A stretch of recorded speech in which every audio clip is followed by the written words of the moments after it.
Welcome to the latest volume of NASCAR Video Magazine. I'm your host, Benny Parsons, and on this and every edition, we take you behind the scenes and to the front row of action in a way not available anywhere else. We bring the NASCAR lifestyle roaring right into your living room.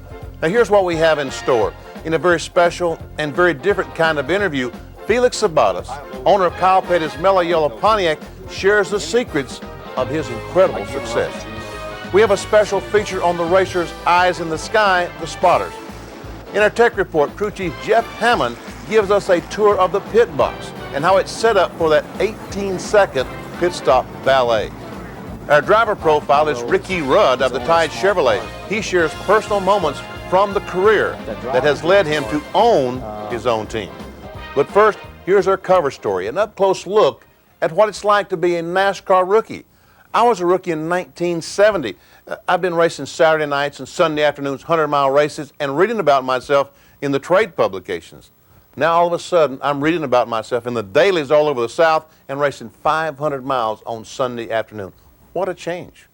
Now, here's what it feels like to be a rookie in the fast lane of the most competitive form of motorsports in the world.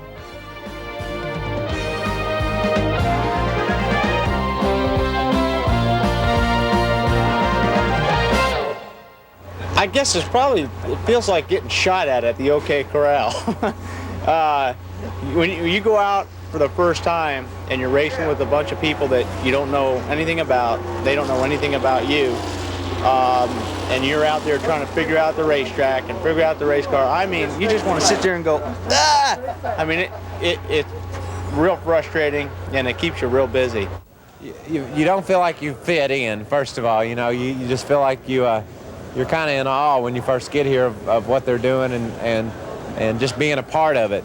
And then if you, the first time you do good and you outrun Bill Elliott, Dale Earnhardt, and some of those guys, you're like, yes, I can do this. And those are real big, important steps for any rookie. I can remember my first race, and I'll tell you what, it was the most incredible feeling. I can remember sitting back, you know, on the starting grid there on the pit road, and I was sitting there thinking, I said, man, there's Richard Petty. I looked up there, and my dad came over the window, and I looked over him, and I was in this little 82 Ford Thunderbird. I looked out the window, and he goes, are you excited? I said, I'm pumped, Dad. I'm ready to go, you know. And it was just one of those exciting moments that you finally made an event, you know, in Winston Cup. And all of a sudden, here goes a couple, 3 or 4 cats by me. And I said, how will I ever get to be that fast? But, you know, again, you become more proficient with the apprenticeship program. I was in awe of the whole atmosphere, the crowds, and how fierce the racing was, how competitive it was. And I was really taken by that.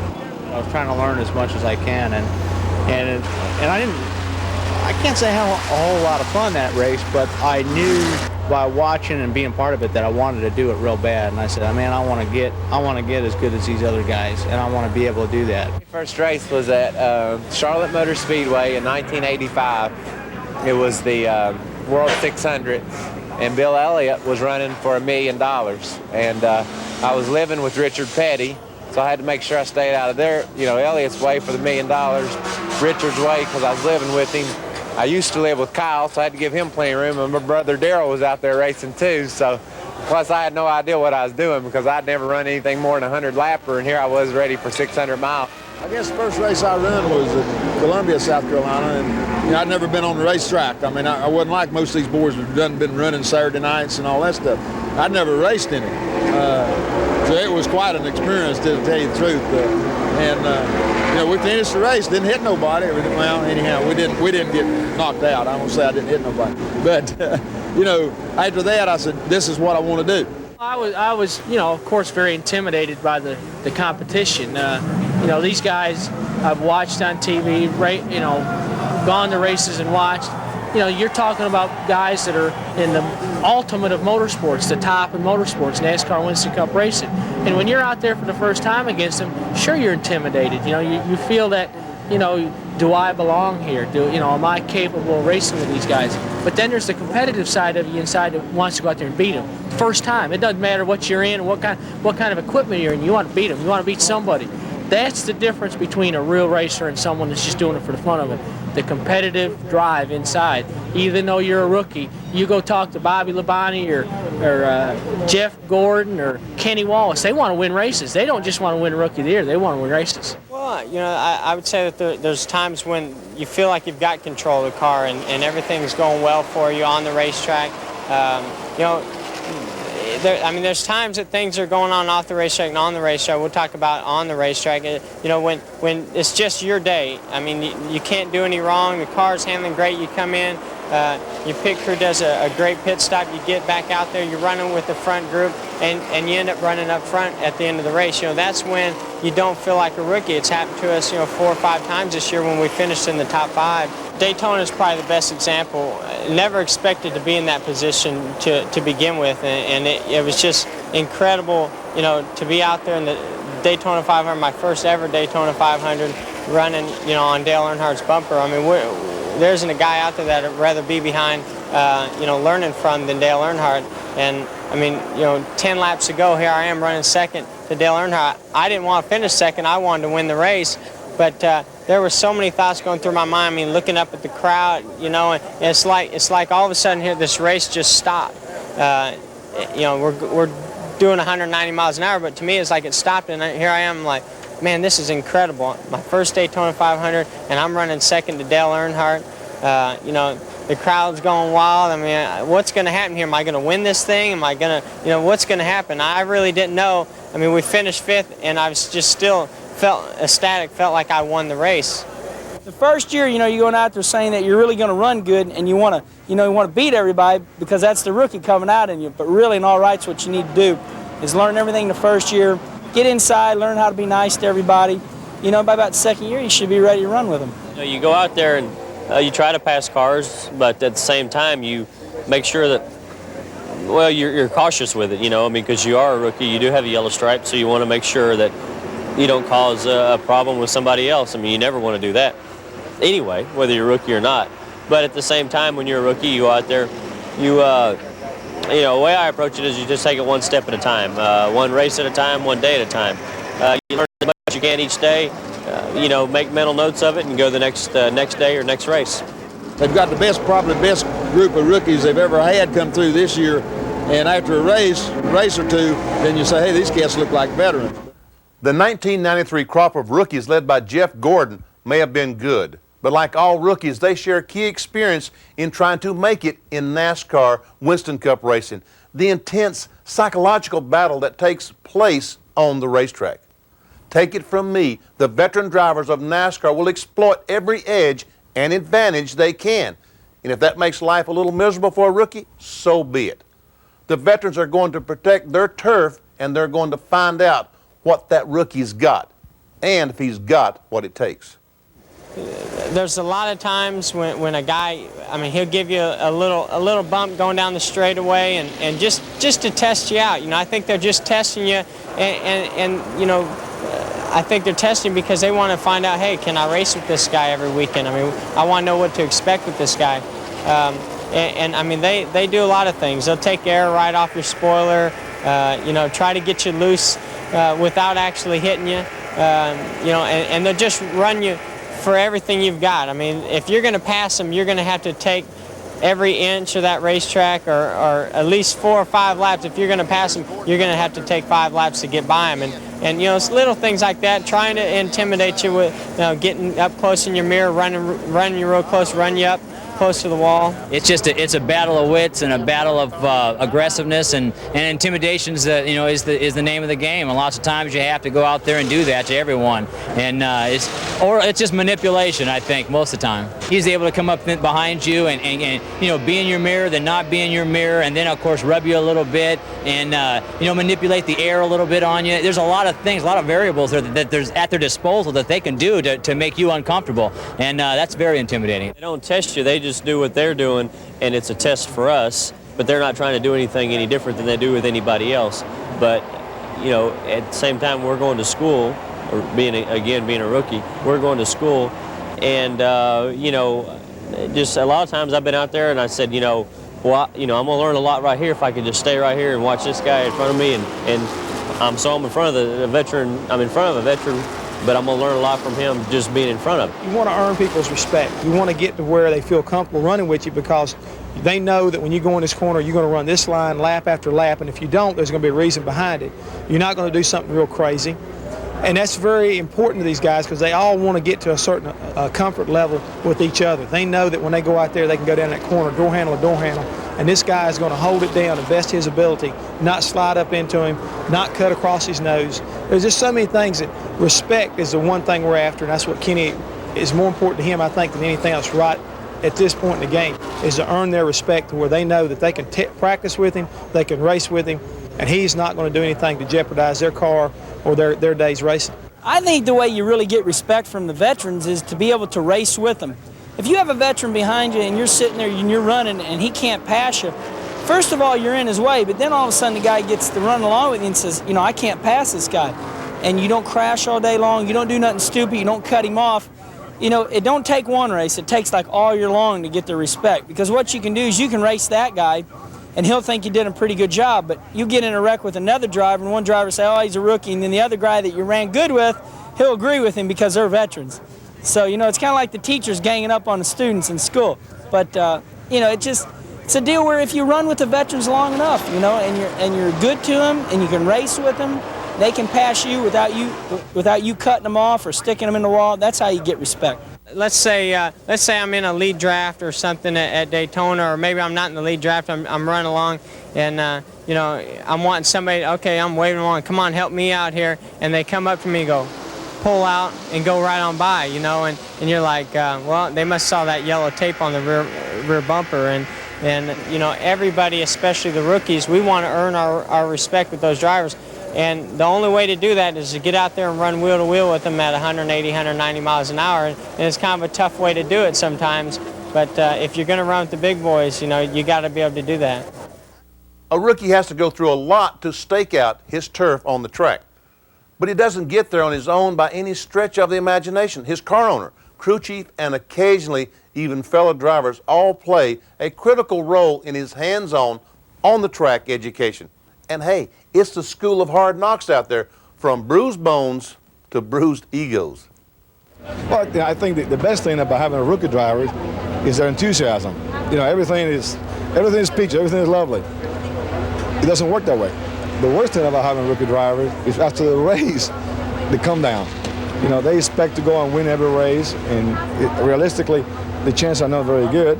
And after the race is over, sometimes they get down on themselves, and it's tough to get them back up again. But hey, that's part of it. And I think you know the risk when you have a rookie. You gotta have a strong hand in the left hand and a soft hand in the right hand. You gotta be able to go like this and then like this. He's a rookie. He don't really know what he's looking for or what he's got to have to be a success at. So it takes a long learning process of ups and downs, and 99% of the time he'll go through a lot of wrecking areas where he's in some pretty bad wrecks and that type of stuff, because he'll make a lot of mistakes. But your good rookies will figure it out pretty fast. They know what happens when they get in a tight place, what's going to, how they're going to have to get out of it, and so on and so forth. That's the ones that'll make good race cars. The ones that just keep doing it over and over and over and don't never learn nothing. It's pretty tough for them to make it in this sport. I guess in some ways I feel like I'm an artist. I'm a sculptor. I'm trying to make something, and not something out of nothing, but we've got a real rough statue or a picture here developing. And as we work and we develop ideas and we kind of smooth off the rough edges, we hopefully will have a piece of artwork, you might say, that everybody wants. We want to have somebody, when we're all said and done with Kenny Wallace, we want to have somebody they call him up saying, hey, will you come drive my race car? And then at the same time, we want him to say, no, I like where I'm at because these guys are doing me a good job. But that's where the level of respect and the fact that, you want to have somebody that everybody else wants. See, the reason I'm an expert on this subject is because I wasn't a very good rookie.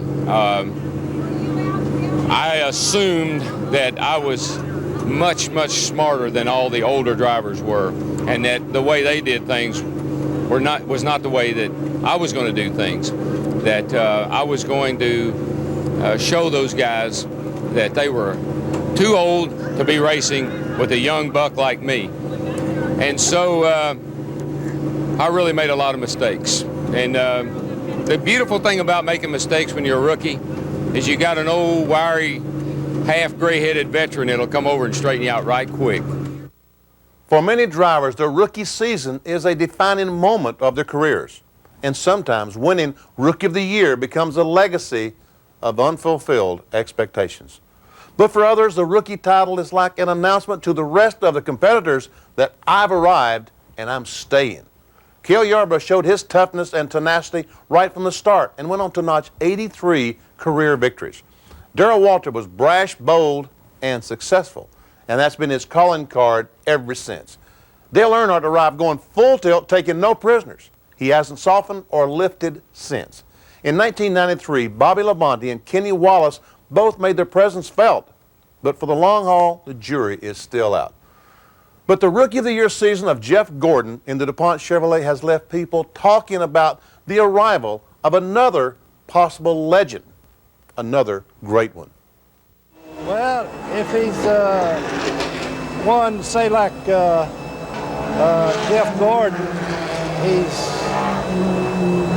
you know right away with his determination and his willpower to stick his nose in there and wrestle them guys the way he does, that he's going to be a tremendous success in this sport.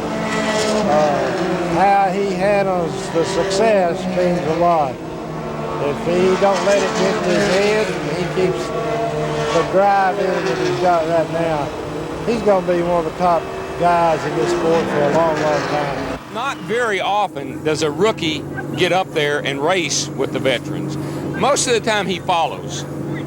Most of the time he's in an observing position. Most of the time he does that because either his car isn't good enough or he lacks the ability to be able to do that, and he's trying to learn how to do that. Jeff's the exception. He gets up in there with you and he races hard. That makes most of us older drivers, that if you're racing with it, makes you a little nervous because he has that lack of experience.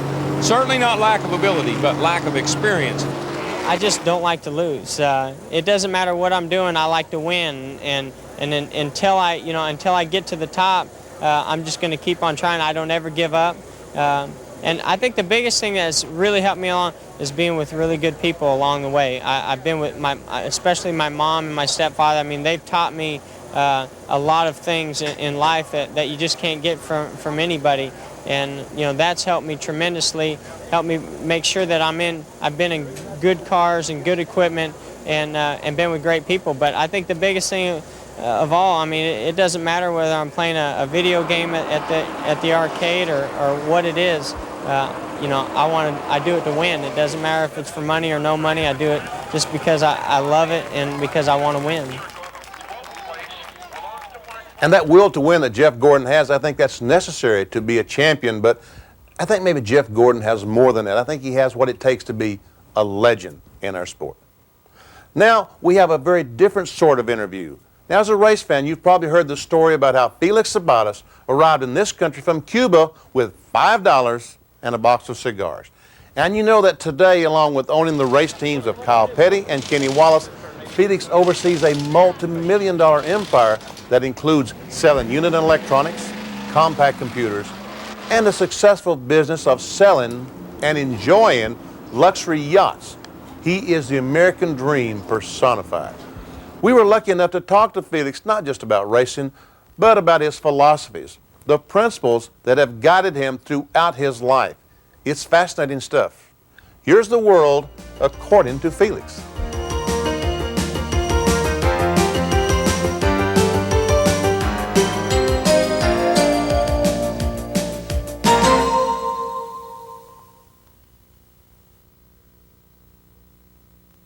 Well, sometimes adversity, when you're young, teaches you character. And I think because the background that I came from a fairly well-to-do family in Cuba to begin with, that lost everything to Castro. I had to start all over again. I've seen both sides. And it teaches a lot of humility, and it teaches you how to say thank you to people. And I was pretty lucky because a lot of people in this country have helped me. And this is the greatest country in the world. I love it. There's a lot of lessons behind it, and I talk to my children all the time about it, but I think the most important thing is never to quit. If you got confidence in yourself and you think you can accomplish something, try, and never quit trying, because someday you're going to succeed. I've been involved in a lot of things that were failures from the beginning, I didn't give up on it. I could have given up many times, but the word quit doesn't exist in my vocabulary. And I learned that from listening to my dad. You know, my father, if I have long hair, he gets mad at me, he pulls my hair, you know, I'm not allowed to chew gum in front of him. He's very strict, but he's always been a friend. And when I have had problems in business, which, believe me, people say that I never had problems in business, I have had many problems. The first person I would always call was my father. And he always tell me, do what's right. He would never tell me what to do. He said, do what's right. Whatever you think is right, you do it. Because if you're doing what you feel in your heart, that's the right thing to do, then it must be the right thing to do. I don't expect anybody to please me. I expect people to do the job. And that goes back to what my father used to say, do what's right. You know, a leader has to afford his subordinate the chance to succeed. A leader cannot tell people what to do and how to do the job. I have always lived with that philosophy. I don't tell people what to do the job in any of my business. I give them an opportunity, and if I see they're going the wrong way, I try to stop them.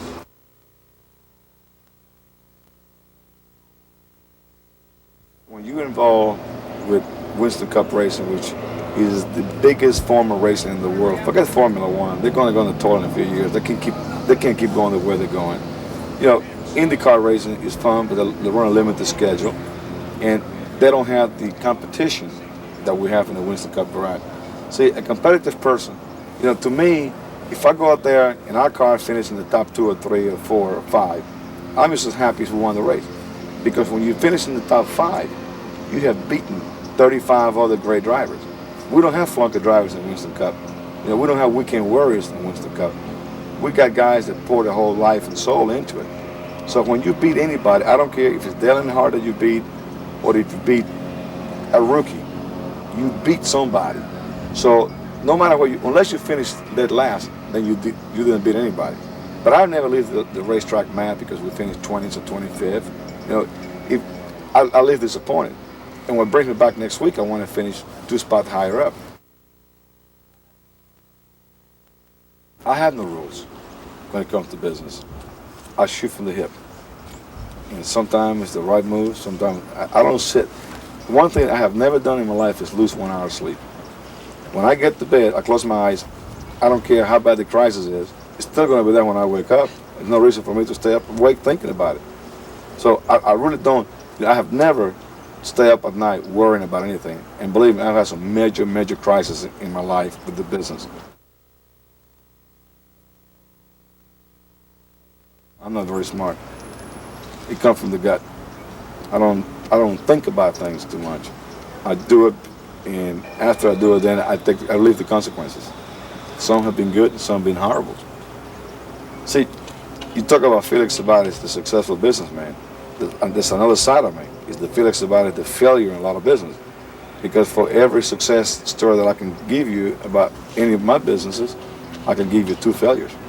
Luckily, the successes have been larger than the failures, but I've had many, many, many, many failures. You learn more from failure. Now, I don't think you can learn a lot from success, because if success comes to you and it's fairly easy, then you have the attitude that you can do anything, and anything you do is going to be successful. Failure teaches humility. And the one thing that I tell my children is remember that every day is the beginning of the rest of your life. What you learned yesterday is what you should apply to tomorrow's experiences. Don't think that what you learned yesterday is there because it's just there and it's behind you. What you learn, apply to tomorrow, and if you do that, you're going to succeed.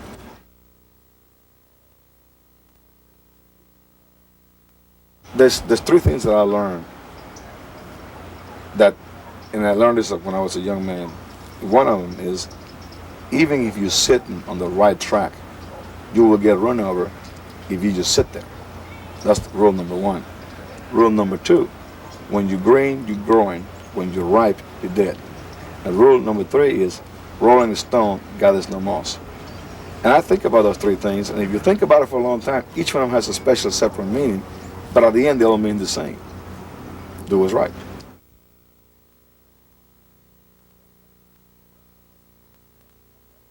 The most important thing is you got to keep being innovative every year. You got to be able to, that's when you Rolling Stone gathers no moss. You got to make your car roll faster, run faster every day, so the moss doesn't stick on the tires and you end up in the back. Even if you sit in the right track, you get run over by others if you just sit there. You see, if you go in the right direction, but you're afraid to make changes, you're going to get run over.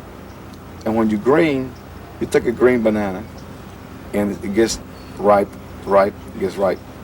You don't eat it, it finally turns black, and you have to throw it away. So when you're green, you're growing. When you're ripe, you're dead. So the object of life is to try to keep in the green, in the little green band of life, because you learn something every day of your life. You know, I learn something every day. Sometimes it's good, sometimes it's bad, but I try to learn something every day.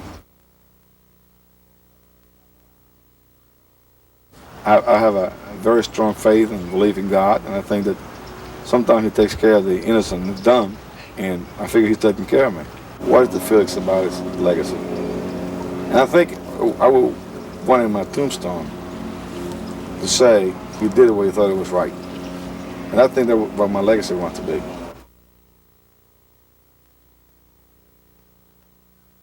Hope you enjoyed that. Now coming up next, our Dr. Jerry Punch got to spend some personal time with one of the most consistent performers in the sport, Ricky Rudd.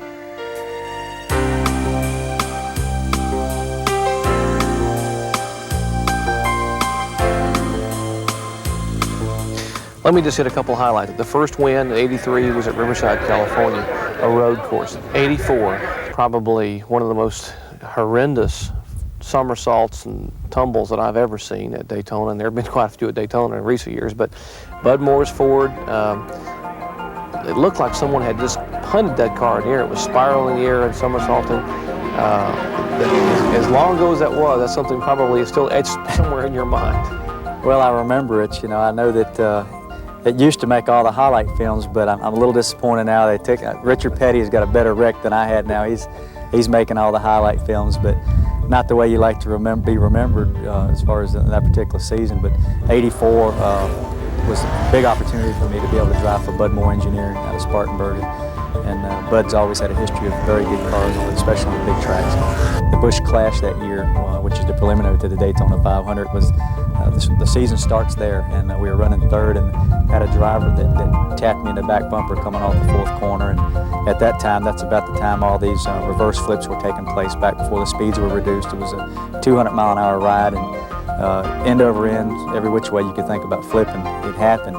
And it really shook me up. It really just mainly did a lot of bruise, a lot of damage, and torn cartilage and so on. But coming back from that, it was all kind of the agony of defeat and the thrill of victory the following week, because we came back and was able to win at Richmond, Virginia. And I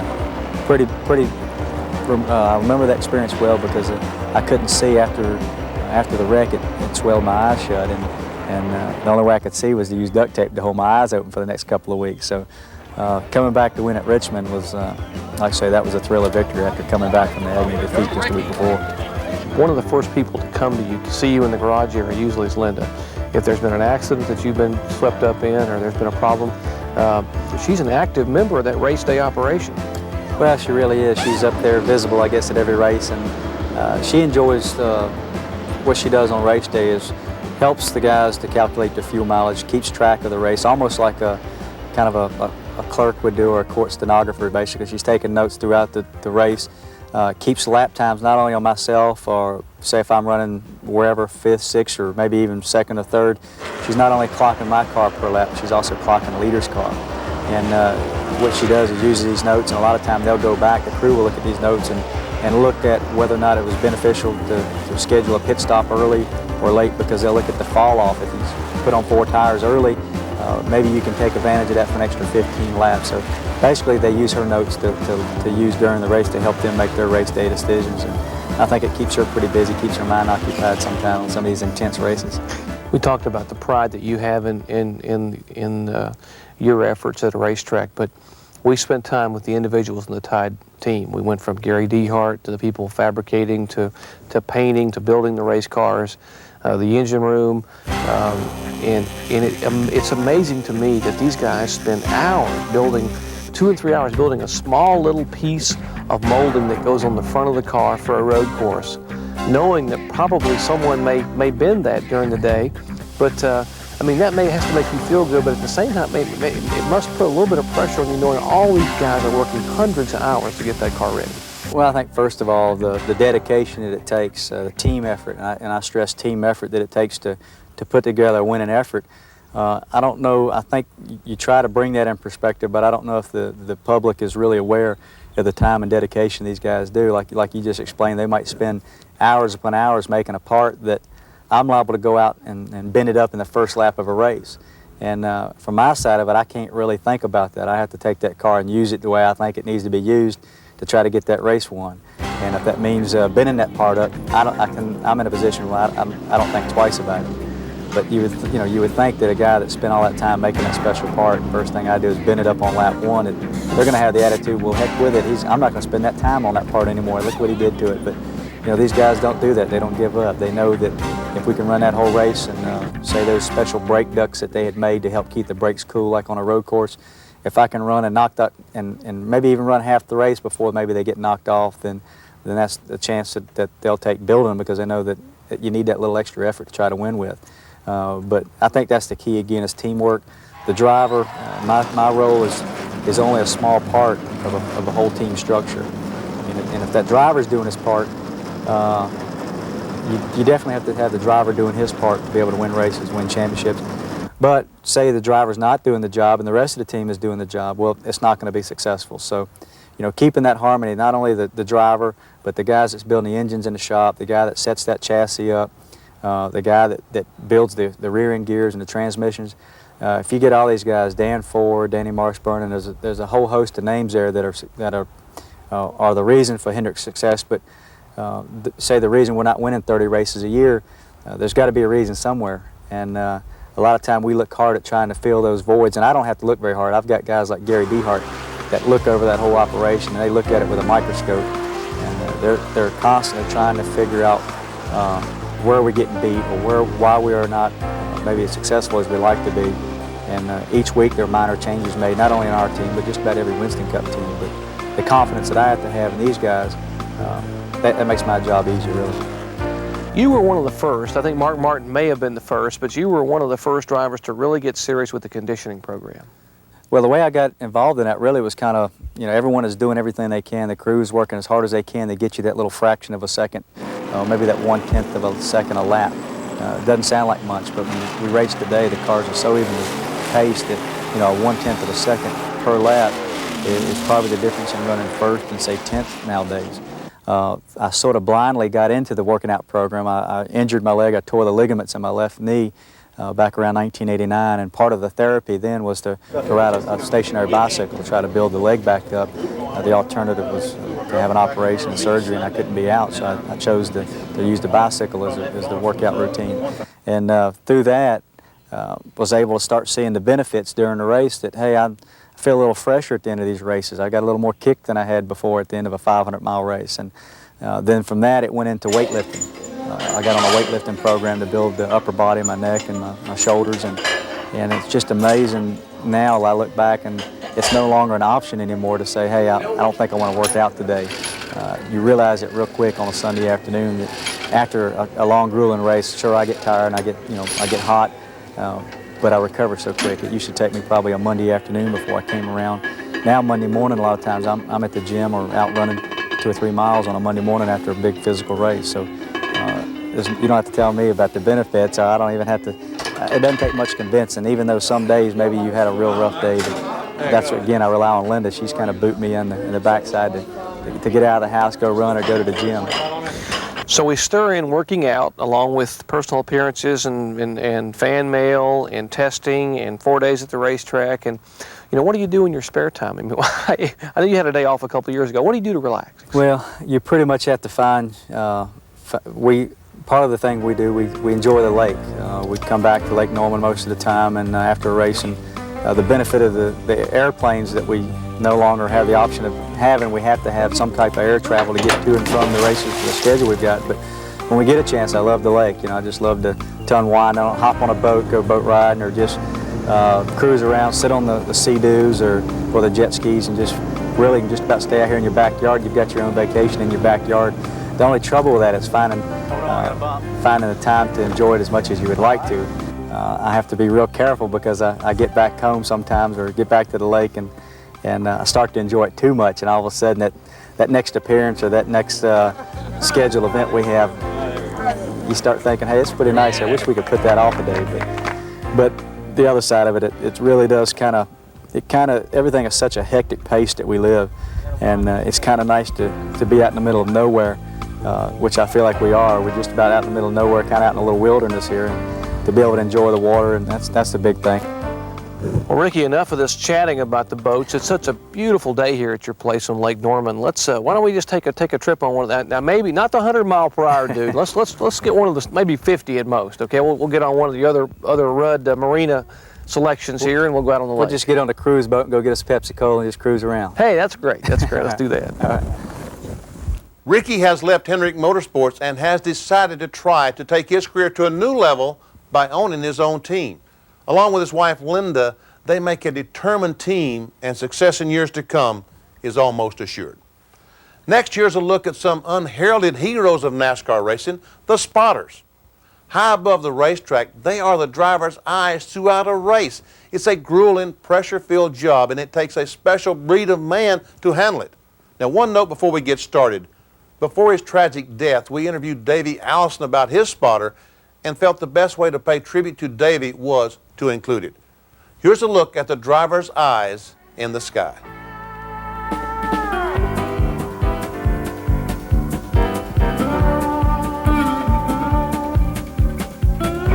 The job of the spotter is to try to take care of the driver and the car out on the racetrack. My job is when Brett hears my voice, he knows something is wrong. I don't do a lot of talking. I try to stay ahead of the car. I don't really watch our car. Just like at Talladega, where we are now, I'll stay almost a straightaway ahead of him. When he's coming off of 2, I'll be down turn 3, watching turn 3. He takes care of things directly in front of him, and I try to stay, according to what track we're at, how far ahead of him I stay. Short track, I stay right directly in front of him, maybe 100 yards in front of him. Super speedway, half a mile in front of him, because the speeds, he's got to have time to slow down. If he's coming off of 2 and he knows something wrong in 3, he has time to back off and collect his thoughts, especially at Talladega and Daytona. The speeds they're running, the restarts and the starts just terrify me because they're racing side by side for so long before they get strung out. You're responsible for the driver getting in the groove, and you got to get him in there, and if you don't, he can crash or crash a lot of cars. You know, you got to know when the cautions are coming out and where the caution happens, where the cars are at, and letting the driver know, you know, where the accidents are on the track and stuff. It's a big responsibility because, you know, he can't see all the way around the track. So if he's going 190 something miles an hour down the backstretch into a crash, he's got to know. You know, it's kind of a big deal. You got a job to do and you do it. You know, the driver's got his pressure. He's got to perform. The pit crew's got to perform. The spotter's got to perform. Everybody's got to do it, and it's got to be a full circle. Try to stay at least a half a mile on a track this size, at least a half a mile in front, and give him plenty of time to react, to slow down at anything that happens. If it's any closer than that, it's hard for him to get slowed down.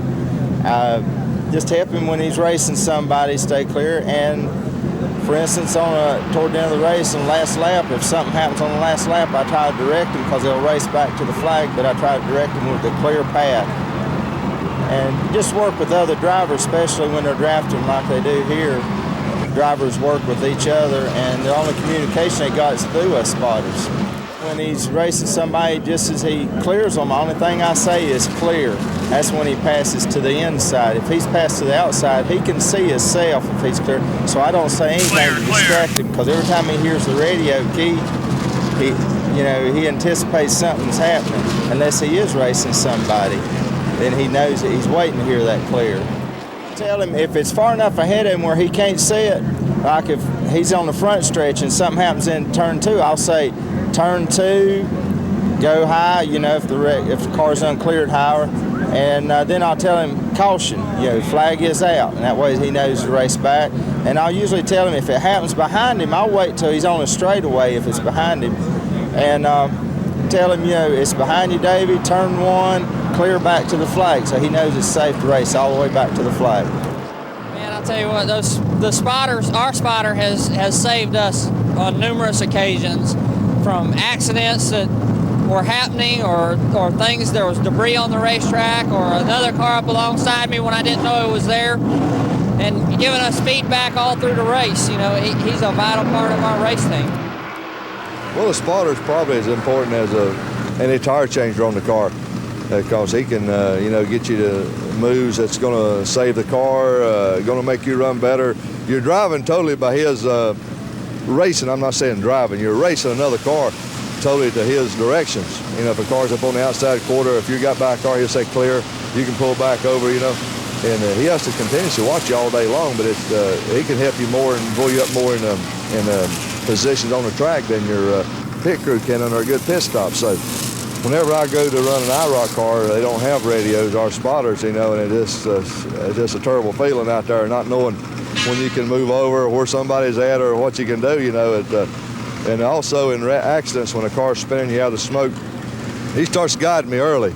You can't see through the smoke, I'm going where I should be going to a certain point. Then once that windshield goes completely blank, and then he'll say stay low or stay high. So it works. It saved us a lot of cars and a lot of positions on the racetrack. If he says there's somebody on your hip, you know that you've already seen the guy in the mirror move. You know where he's at. It just gives you an actual vision, an actual impression of what's happening without having to really see it. And that's what his job is, to visualize it for you and then make you understand what's there, and just so you know you're enlightened by it. And that's the best thing for it. He'll just talk about where guys are at, position, what's happening up front, if somebody's getting crazy or not, and that's just all you need. The key is the guys that they talk very clearly and they talk fairly slow. If they get very excited, they get pretty crazy. You can't understand them. You can say, hey, wait a minute, calm down, slow it down a little bit. I can't hear you. And that's just like crew chiefs the same way. So they have to keep a cool head and just and try to articulate best they can. He can see the big picture. I can only see the small picture. There's no doubt that if an NFL quarterback could have a spotter up in the booth with a ear set in his ear and say the receiver's open long, he'd throw the ball long. And basically that's what we're up against. We can use that man where in other sports they can't. Well, I've done some racing myself, driving at Hickory Speedway in Tri-County, and Larry and them wanted me to give it a try back in '91, and I give it a try, and they've kept me there. It seemed like when I first started, it took a little bit for Davey to build his trust up, for him to learn, anticipating when he's clear, somebody let him know, and his, because he's in a lot of danger out there, so he has to build up trust in me, and it took us a while, but now he trusts me a lot. Oh, Pocono, it hurt me. I was scared to death because I could see more than what the crew were seeing, and I just know, I could see it was real bad. I could only see parts of it. The time where it got up on the nose, I could see it come over, and they wasn't nothing but a left-hand door left on the 10. And when it came to a stop, I said, Larry, it's bad, it's Davey. Oh! Where Davey flipped, it's demolished. Darrell turned him. Larry, it was bad. You got to trust them. But Terry Thornburg, who spots for us, is a race car driver also. He races on the weekends when we're off, when he doesn't come to the racetrack, and he knows what I want to hear. So it's easy for me to trust somebody like him. I care about the car, that's my car out there. I got to take care of it. That's one thing. I work a lot of hours on that motor, and I don't want to get it wadded up in the wall. And, you got to finish. I want to just do a good job, Yeah, you and the driver are the only ones that know what's going on. You have to be in constant communication with them. And you have to be clicking with the driver. Me and Derek seem to click pretty good. It takes a little time to get that trust to know, for him to know exactly how much space you need to get in there and what he's seeing, because things are happening awful fast. So, yeah, you got to be awfully confident in him. You have to trust him because there's a lot of blind spots on your race cars. You know, probably 95% of your wrecks on short tracks happen because people turn down on people not knowing they're there and they get hit in the left rear and spun out. You got to believe him. And if he misjudges, there's going to be one big crash. It's a lot of responsibility. Take a lot of pride in it, you know. I really enjoy it. I feel like, you know, I'm a real important part of the team doing this. It really can make a big difference sometimes. The last few years of my driving career, my son Kevin was my spotter. And it's not often that a son gets to talk back to his father and tell his father what to do, but I listened very closely to what Kevin had to say because he was so good at directing me around the traffic. Thanks, Kevin, very much for a job well done. Next, every week you see what happens when pit crews go over the wall in search of that under 18-second pit stop. But how is the pit area set up? How is the equipment laid out to be part of the pit stop ballet? Veteran Crew Chief Jeff Hammond has a special report.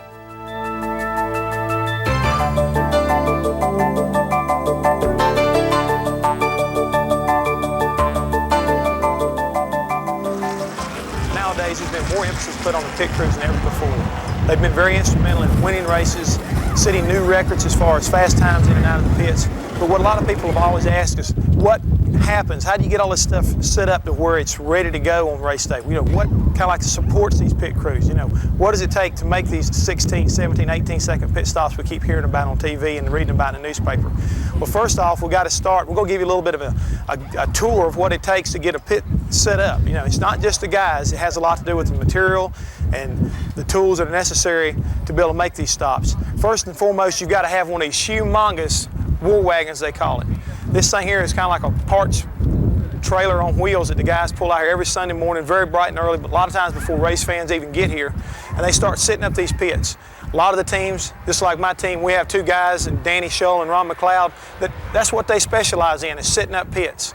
They make sure everything's in the right place so that we don't have a problem coming out here after we get the car on the line and being able to jump over the wall and do our jobs during the race. We know everything's in the proper place, and if we happen to have a problem during the race, we know that all the necessary parts are going to be here. Just like Monty Hall used to say on Let's Make a Deal, what's behind door number one? A lot of the teams, first and foremost, you got to have a computer system. Not only do we keep up with the scoring in NASCAR so we know where we are on the racetrack, we also have a race strategy deal, which allows us to kind of calculate our fuel, keep an idea on what our lap times are. It makes it a lot easier for us to be able to plan our race strategies as we go along. Also, this wool wagon, we carry a spare radiator in case of a crash. There's a lot of pieces in this thing that we will have just in case we have a problem during the race. You'll get a chance to see them a little up close and personal. But at the same time, you've got to be able to have places to carry all your pit equipment, such as the guns, the air hoses, the jacks. This is where it all happens at right here. And not only is it that, this right here is the command central for me. I get up on top, I can clock the car, I can oversee what's going up and down the pit road, even see what's going to transpire sometimes on the racetrack. Different racetracks, it's a very good vantage point for the crew chief and different team members to be able to look around and see what's happening on the racetrack and tell your driver, you know, look out for trouble, turn one, or so-and-so is running good, watch out for him. But here in the front of the pit wagon, you'll see the nitrogen bottles. This here is how we get the tires on and off so fast. This unit carries 3 nitrogen bottles with 2,500 pounds of air in each bottle. Double hoses, each have a primary wrench and you have a backup wrench in case one of them fails during a pit stop. We also have, just in case the dreaded crash, we have necessary tools such as a air chisel to be able to cut away fenders, to get them off the tires so we can continue to race. As you look, you'll also see we have A-frames. All these boxes are carried within the wool wagon, and they have upper and lower control arms, spindles. We have some electrical supplies with spare batteries just in case we have a problem with a distributor. We can very quickly come in and make a change so that we can also continue to run. All this stuff is carried and packed very neatly inside this wool wagon so that whenever we come out here on race day, it can be set up real quick, and at the same time, after the race is over with and everybody's tired, everything can be packed away, stored very neatly, and carried for the next race.